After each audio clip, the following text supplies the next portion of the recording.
नमस्कार दोस्तों, PRC exam prep पर आप सभी का स्वागत है। दोस्तों, एसएससी जीडी जो 10 जनवरी 2023 को हुआ है, उसमें जितने भी जनरल अवेयरनेस के प्रश्न हैं उन सभी का एनालिसिस देखेंगे।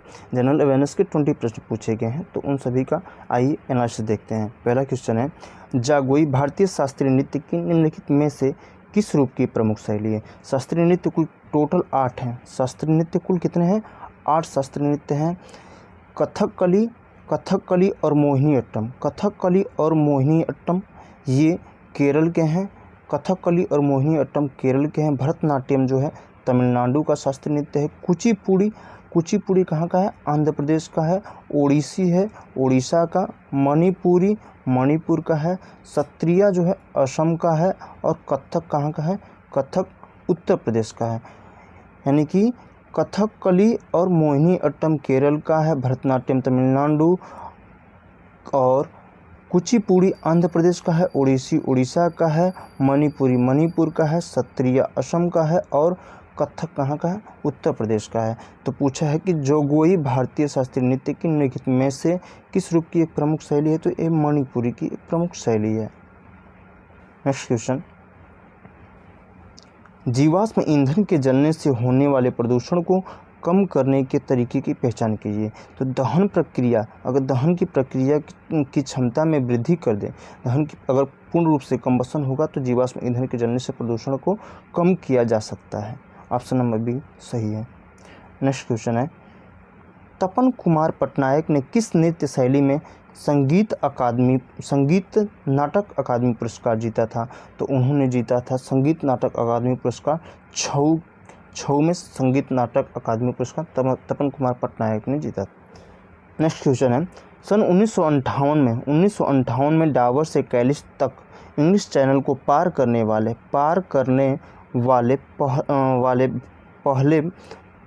पहले भारतीय कौन थे जो 1966 में एक कैलेंडर वर्ष में 5 महाद्वीपों के महासागरों को तैरकर पार करने वाले एकमात्र व्यक्ति थे? वो थे मिहिर सेन। मिहिर सेन एशिया में भी पहले थे। मिहिर सेन इंग्लिश चैनल को डाबर से कैलिस तक इंग्लिश चैनल को पार करने वाले पहले भारतीय और एशिया में भी नंबर 1 थे। नेक्स्ट क्वेश्चन है, महात्मा गांधी नई श्रृंखला के 2000 के बैंक के नोट के पिछले हिस्से पर किसकी आकृति है? तो मंगलयान की है और 2000 रुपये के नोट का कलर कौन सा है? Magenta colour. नेक्स्ट क्वेश्चन है, सितंबर 2022 में कोच्चि में पहले स्वदेशी विमानवाहक पोत INS विक्रांत को किसने शामिल किया? नरेंद्र मोदी ने किया है। नरेंद्र मोदी। नेक्स्ट है, कौन सी अक्षांश रेखा देश के जलवायु को प्रभावित करते हुए भारत के मध्य से होकर गुजरती है? तो कर्क रेखा भारत के 8 राज्यों से होकर गुजरती है। गुजरात, राजस्थान, मध्य प्रदेश, छत्तीसगढ़, झारखंड, पश्चिम बंगाल और त्रिपुरा और मिजोरम से होकर गुजरती है। त्रिपुरा और मिजोरम, गुजरात, राजस्थान, मध्य प्रदेश, छत्तीसगढ़, झारखंड, पश्चिम बंगाल, त्रिपुरा और मिजोरम, इन 8 राज्यों से होकर कर्क रेखा गुजरती है।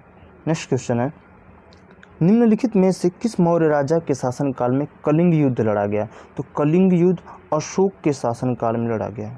कलिंग युद्ध किसके शासनकाल में? अशोक के शासनकाल में लड़ा गया। नेक्स्ट क्वेश्चन है, भारत में प्रथम पूर्ण जनगणना कब की गई थी? तो भारत में प्रथम पूर्ण जनगणना सन 1881 में की गई और पहली जनगणना की बात की जाए तो वो की गई थी 1872 में की गई थी। पहली जनगणना 1872 में और प्रथम पूर्ण जनगणना की जब बात की तो 1881 में लॉर्ड मेयो के कार्यकाल में की गई। मेयो के कार्यकाल में पूर्ण जनगणना की गई। नेक्स्ट है, अगस्त 2022 में उत्तराखंड सरकार के राज्य ब्रांड एम्बेसडर के रूप में किसे नियुक्त किया गया? 2022 में पुष्कर सिंह धामी यहाँ के मुख्यमंत्री थे। तो ऋषभ पंत को उत्तराखंड का ब्रांड एम्बेसडर के रूप में नियुक्त किया गया, ऋषभ पंत को। नेक्स्ट क्वेश्चन है, भारत के राष्ट्रपति का चुनाव किसके द्वारा किया जाता है?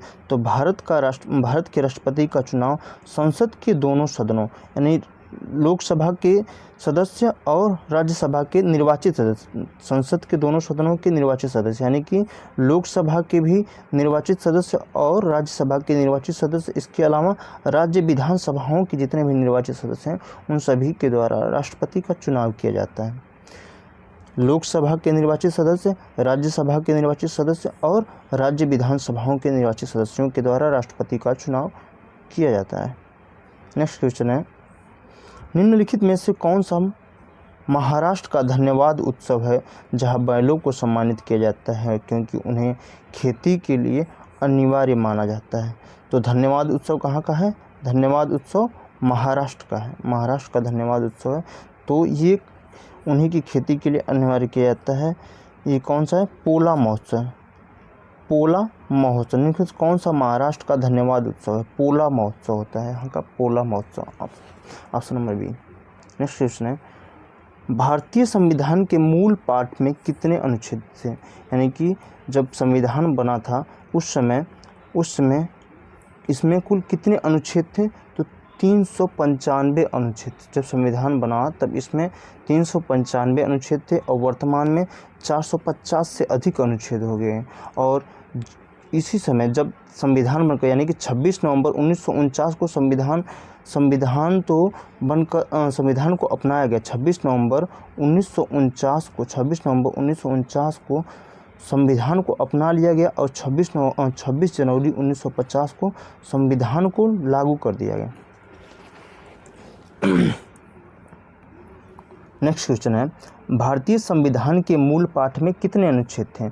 तो भारतीय संविधान के मूल पाठ में 395 अनुच्छेद थे और वर्तमान में बात कर ली जाए तो वर्तमान में 450 से भी अधिक अनुच्छेद हैं। और जब संविधान, उसी समय बात कर रहे हैं, मूल संविधान में 8 अनुसूचियाँ थीं और वर्तमान में कितनी अनुसूचियाँ हो गई हैं? तो वर्तमान में 12 अनुसूचियाँ हो गई हैं। और उस समय भागों की संख्या कितनी थी? 22 और इस समय भाग हो गए हैं 25। और भाषाएं पूछे कि भाषाएं कितनी थी? तो 14 भाषाएं थीं, जो इस समय 22 भाषाएं हो गई हैं। 22 भाषाएं हो गई हैं। तो भारतीय संविधान के मूल पाठ में कुल कितने अनुच्छेद हैं? 395 अनुच्छेद हैं। और भारतीय संविधान को 26 नवंबर, 2 डेट याद रखिएगा, 26 नवंबर 1949 को संविधान को अपना लिया गया था। संविधान को अपनाया गया 26 नवंबर 1949 को और 26 जनवरी 1950 को इसे लागू कर दिया गया। 26 नवंबर 1950 को जिस दिन लागू किया गया उस दिन रिपब्लिक डे मनाया जाता है और जिस दिन अपनाया गया यानी अंगीकृत किया गया उस दिन कॉन्स्टिट्यूशन संविधान दिवस मनाया जाता है। नेक्स्ट क्वेश्चन है, निम्नलिखित में से कौन सा 7वीं पंचवर्षीय योजना का मुख्य उद्देश्य था? 7वीं पंचवर्षीय योजना का मुख्य उद्देश्य था खाद्यान्नों के उत्पादन में वृद्धि करना। इसका प्रमुख उद्देश्य था। नेक्स्ट है, मांस और मर्केंसिया निम्नलिखित में से किसके अंतर्गत आते हैं? तो मांस और मर्केंसिया ब्रायोफाइटा के अंतर्गत आते हैं। ब्रायोफाइटा ये वे पौधे होते हैं जो छायादार वनम स्थानों में उगते हैं। इसमें वस्कुलर टिश्यू संवहनी ऊतक नहीं पाया जाता है और इन्हें पादप जगत का उभयचर कहा जाता है। ब्रायोफाइटा को पादप जगत का उभयचर कहा जाता है। इसके अंतर्गत मांस, मर्केंसिया और इसके अलावा लीवरवॉर्ट और हॉर्नवॉर्ट आते हैं। मांस, मर्केंसिया, लीवरवॉर्ट और हॉर्नवॉर्ट आते हैं। नेक्स्ट क्वेश्चन है, राजस्व प्राप्तियां क्या होती हैं वे सरकार पर दावा नहीं करती? तो राजस्व प्राप्तियां गैर प्रतिदेय यानी कि नॉन रिडीमेबल होती हैं, गैर प्रतिदेय होती हैं। नेक्स्ट क्वेश्चन है, आपातकाल के दौरान किन मौलिक अधिकारों को निलंबित नहीं किया जा सकता? तो आपातकाल के दौरान अनुच्छेद 20 एवं 21 को निलंबित नहीं किया जा सकता। अनुच्छेद 20 में है कि अपराध में दोष सिद्धि के संदर्भ में संरक्षण और अनुच्छेद 21 में क्या है? प्राण एवं दैहिक स्वतंत्रता का संरक्षण। इन दोनों को निलंबित नहीं किया जा सकता है। जबकि सबसे पहले कौन सा पूछता है कभी कभी कि कौन सा अनुच्छेद है जिसको सबसे पहले निलंबित कर दिया जाता है। आपातकाल की स्थिति में सबसे पहले निलंबित किया जाता है आर्टिकल 19 को। 19 में 5 प्रकार की स्वतंत्रता दी गई है, तो इन सभी को सबसे पहले निलंबित किया जाता है आर्टिकल 19 को। नेक्स्ट क्वेश्चन है, भारत में निम्नलिखित में से किस राज्य में अरेबिका है, अरेबिका एक ही में अरेबिका काफ़ी उगाई जाती है? तो अरेबिका काफ़ी कर्नाटक में उगाई जाती है। कर्नाटक में, भारत में निम्नलिखित में से किस राज्य में अरेबिका काफ़ी उगाई जाती है? तो कर्नाटक राज्य में उगाई जाती है। भारत में रोबस्टा और अरेबिका दो प्रजातियां हैं जिन्हें भारत में उगाया जाता है। सबसे ज़्यादा काफ़ी का उत्पादन पूछे, सबसे ज़्यादा काफ़ी कर्नाटक में होता है। सबसे ज़्यादा काफ़ी का उत्पादन कर्नाटक में होता है, उसके बाद केरला में होता है, केरला में, फिर उसके बाद तमिलनाडु में। सबसे ज़्यादा कर्नाटक, केरला, फिर तमिलनाडु में होता है। नेक्स्ट क्वेश्चन है, कौन सी योजना वस्त्र मंत्रालय के अंतर्गत आता जाती है? तो समर्थ योजना वस्त्र मंत्रालय के अंतर्गत आती है। नेक्स्ट क्वेश्चन है, किस राज्य ने 2017-18 में विजय हजारे ट्रॉफी 17-18 में विजय हजारे ट्रॉफी किसने जीता था? तो कर्नाटक ने जीता था, कर्नाटक ने। तो ये रहे 20 प्रश्न।